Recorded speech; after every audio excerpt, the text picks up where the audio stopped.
Hey, what's up everybody? I'm Hayden Nelson and I am doing my project on November 4252 Gulf crash in Houston, Texas. So what happened was an SR-20 was inbound from Hobby from Oklahoma, and the pilot stalled and crashed after an attempted go-around. The pilot was inbound and was told to go around 3 separate times with a course of confusing questions, and therefore got task saturated and crashed the airplane. The plan was for Dana Gray, a pilot with more than 300 hours experience, to fly the trio from their home in Oklahoma to Houston Hobby. That's the thing about Hobby. It can be a busy commercial airport. Unfortunately, these controllers at Houston Hobby don't have the training that we had years ago in sequencing and spacing. Yeah, and actually I might end up sequencing you behind that traffic. It's on 4 miles a minute. It is going to be a little bit tight. Since big planes fly faster than small planes, spacing is critical. And in this situation, a repetitive problem. Yeah, I got traffic behind you. Just go around. Within seconds of first contact with pilot Dana Gray, Hobby's tower disregards not only a best practice, but a written letter of agreement. Compliance with that letter of agreement is mandatory. That document mandates that missed landings, so-called go-arounds, be transferred to another set of air traffic controllers across town who specialize in sequencing planes for landing.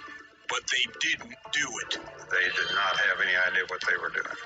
I'm just getting goosebumps again, just thinking of it. We'll either do 4, or we might swing you around to 3-5. Up, ma'am, straighten up. They killed my family. Honestly, they killed my family.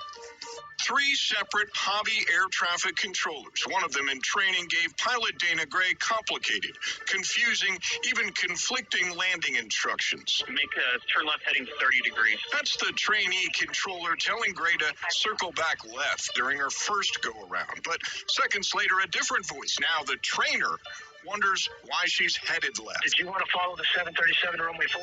One hand doesn't know what the other one's doing. So am I turning a right base now, 4252 Golf? Number 52 Golf, Roger. Just maneuver back for the straight in. I don't know which way you're going now. The pilot is ultimately in command of their aircraft. If they can't comply with ATC instructions, they are to tell the controller that. After 16 minutes, 3 go-arounds, and a shift change, now a third Hobby controller.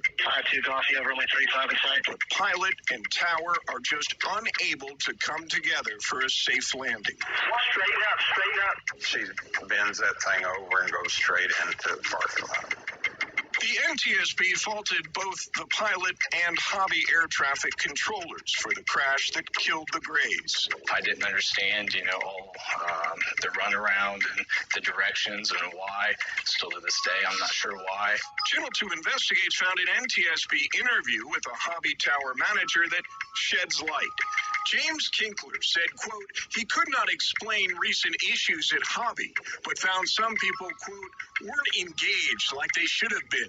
He graded Hobby tower management a C to C-. Kinkler was then transferred. He now works in Atlanta, home of the busiest airport in the world. Until this happens to you, you don't really realize how important their job is. We asked, but the FAA won't tell us if Hobby's tower...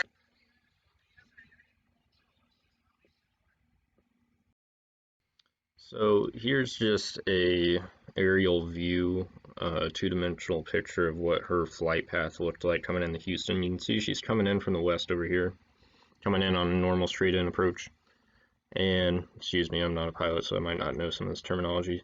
But she's coming in, and she gets told to go around, so she starts doing right traffic for go around on this runway right here. And then once she gets out, she's told to turn left heading 030, and so she starts to turn it to that heading. And then that was from the trainer air traffic controller.